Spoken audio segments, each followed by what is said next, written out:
Hey, look at that over there. Oh, yeah.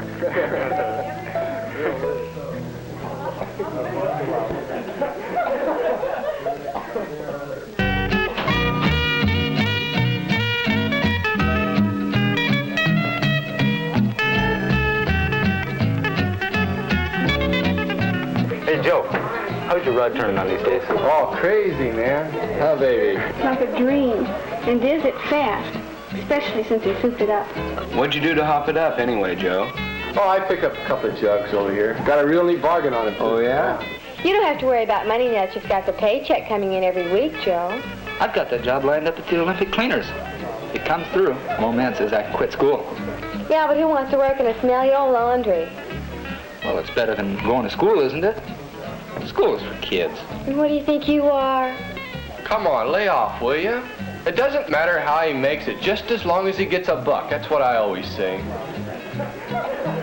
Boss told me he was going to give me a job driving a delivery truck now. Raising pay. Crazy. Yeah. Hey, I can go up to the gas station and buy gas from you now. Yeah, but, well, I don't work at the gas station anymore. But I got a better job all lined up now, all set up. Having a baby. You bet he has. Joe Conklin is one. Mike here is another. High school dropouts, boys in men's jobs. Not good jobs, of course, but jobs with paychecks that can buy an old jalopy or pay for its gas, or cover the tab on a big Saturday night.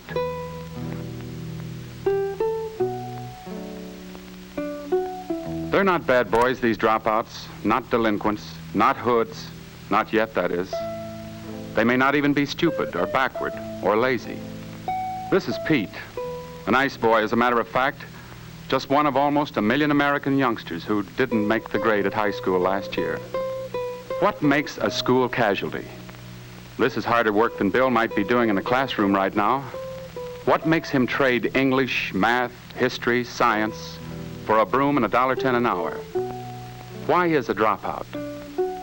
School people in many American cities have been asking this question, checking cases like this one, doing research, thinking hard about so terrible a waste of youth, so big a leak in our manpower reserve, so great a failure in our educational system. But the reasons why 1/3 of these students will leave school without diplomas are not simple. You can't put all the blame on the individual pupil or his family, or on our schools, or on our economic or our social system. Many hidden forces may be pushing this Jack or that Jill to the point of giving up. Dropouts, educators have found, just don't happen overnight. They take years to develop. Let's go back to the childhood of Joe Conklin, dropout. Did you talk to McGinnis about the new job? No, I thought I'd wait. Wait for what? Your whole life is going by. Pretty soon it's going to be too late. Look, will you leave me alone? I just want to wait. Well, what do you... Joe learned quite early in life that the name Conklin was not something to be proud of. Look, I'm doing the best I can. That's just the trouble. You are doing the best you can. It isn't very much, is it? In this day and age, how anybody can make a lousy $68 a week, I don't understand. Everybody's making money, but you know, everything's good enough for you. If you take after your father, it can only mean you're stupid. And yet a small boy needs a man to take after. Someone to respect and learn from. I'm getting sick of this. Are you through now? And the kids are beginning to take after you, too. What kind of an example are you setting for them? They aren't doing their work. They're getting behind in school. I had to go see Joe's teacher the other day. I'll get him to do his lessons. Not all dropouts come from homes as unhappy as Joe's, but most of them do have parents who feel they are economic and social failures, who never read a book, who consider school a necessary nuisance, a waste of time. He's just taking after his stupid, no-good father. Why don't you lay off me? I'm so stupid and you're so smart. You and your smart family, you got 2 brothers on relief. Even in those years, way back, Joe was in trouble in the classroom. He had a pretty good head for figures, but you can't be any good in arithmetic if you can't read the problem.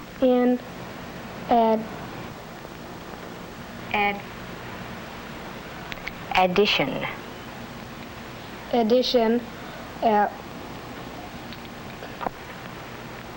Point. Point C, a Bridge. bridge. 1/8 mile Long. long must be Built. over a ravine. Ravine.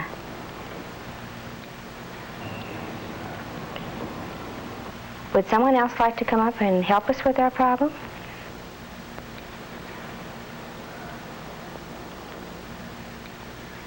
A teacher with 45 youngsters to handle just isn't able to spend enough time on a 5th grade boy who can't In read. addition, at point C, a bridge 1/8 of a mile long must be built over a ravine. The extra charge estimated by the subcontractor is $8,000. So by the age of 10, Joe was already starting to become a failure in terms of the school situation. He didn't like the kids who showed him up so easily. He didn't like teachers who seemed bent on making a fool of him. Not all his classmates were bright, but if they could read, they could get along. Many of them needed more help than they could get in the overcrowded classroom. Quite a few were working well below their intelligence levels. They all needed encouragement and higher standards to push them to their real learning potential. But there was no time for individual teaching. At least they could read. They had the key to the door of learning. But children like Joe just floundered in a sea of dancing letters that wouldn't shape themselves into words and sentences. If Joe had lived in another city, he might have found his way into a remedial reading class like this one. For many children have trouble translating the written word into sound and meaning. Today, most schools provide special help for such children. Most of us caught the knack of learning to read early and easily. We never think of reading as a complicated function of eye, ear, speech organs, brain, memory, and motivation.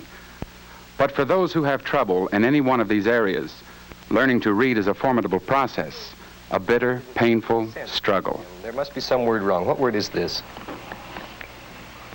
For it was late. For it was late. 4 starts with an F, doesn't it, Jim? This starts with a WH. Like why or when.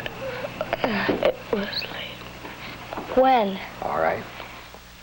When poor readers are helped, they not only improve in all their other subjects, but their attitude toward school and often to life is greatly changed. The ability to read is a source of inner strength, a power that no one can take away. Is long. Did you just know it, or did you figure it out? Well, no, not exactly. But you can tell the A is long because the E on the end. All right, then that's our rule book. Next, you'll write... But these youngsters need the help that can only come from a specially trained teacher who has the time that it takes to move over one hurdle after the other, who has the techniques and the patience that are required, who is given the opportunity to work with each child as an individual problem. Think of a word that starts with the same sound that you can spell. When Kate, do you remember this was the girl's name? Think of the word, the letter that starts Kate. Broke the plate. Do you remember the word we used to illustrate the beginning of plate? Something you like to do? By the gate. Think of a word that starts with the same sound as gate. But such help takes planning and budget. Like 80% of our school dropouts, Joe was a problem reader whose problem was never solved. There are other forces that influence a small boy's attitude towards school. Pressures in the outside world. There are wonderful things in this world, and if you happen to be poor, the things seem more important than they are.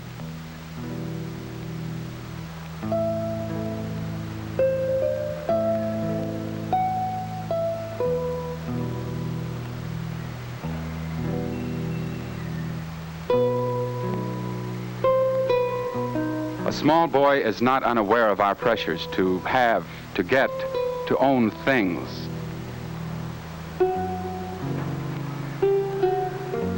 In church, in newspapers, on television screens, Juvenile delinquency and character breakdown are deplored. But on the street in every town, we are hawking the tawdry wares of a spurious paradise. And no one is selling patience, hard work, higher values, let alone forbearance. But look, it's on sale, half price. You can't afford not to at least look at it. Well, all right. Let's go in.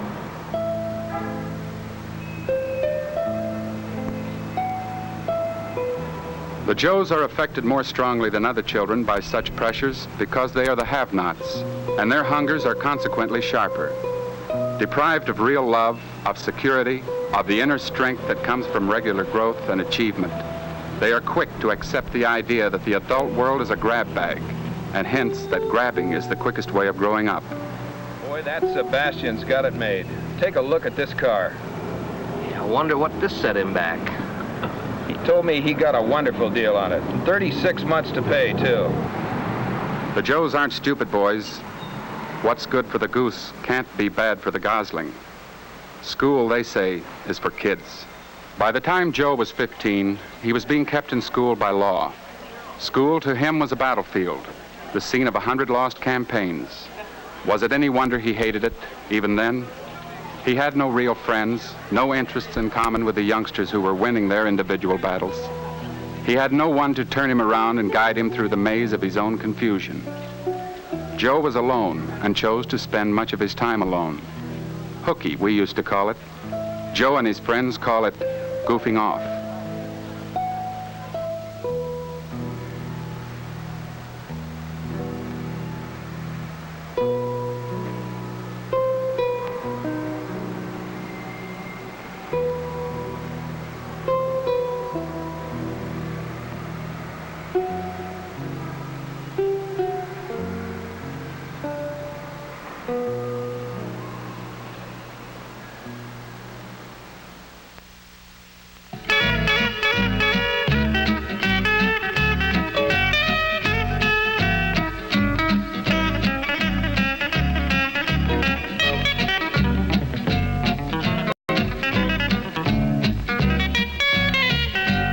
By now, Joe was a fugitive from failure.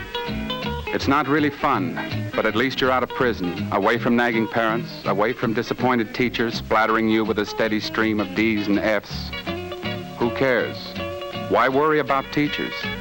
Life is short.